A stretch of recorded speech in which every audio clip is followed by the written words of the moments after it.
Saan sa nagtatrabaho pa ako sa ano, sa GNT. Yung mga parcel. Oo, nag-deliver ako.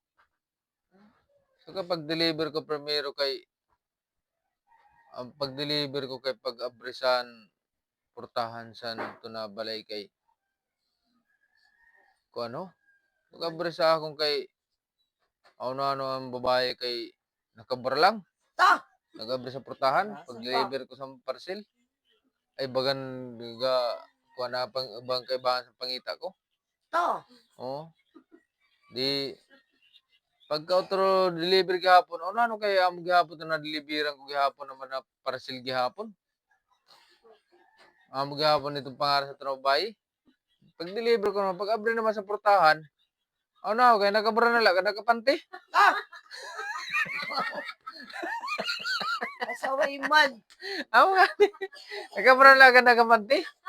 Pag-abri ko. Di, oo. Ito gali na babae gali, ang asawa sa to, abroad. Kaya waran dito na asawa. Di, sabi ko dupiti, na babae. May ni palukuhan man ini. Kay sa sunod na may parasil ka kay amon himuon ko man sa palukuhan taman ikaw. Naman Oo, naisipan mo. di naisipan ko, di, Naman. ano pag utro ko naman deliver kay amo gihapon, may order gihapon. May order na naman. Oo. Ang yapon. Sabi ko, di, para makabalas man ako. Pag abri ko sa pagtuktok ko sa portahan, di umabri na. Pag abri kay iso.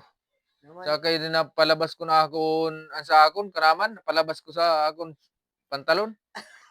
So kay pag abri ko kahon ako ang babae na. Gali kay nasawa gali na abroad gali nagabot. Ata. Oh, sabi ko lagi. Ay lagi kung dili lagi niyo ni resibo na akong deliver na parcel, ihiyang ko na yung portahan.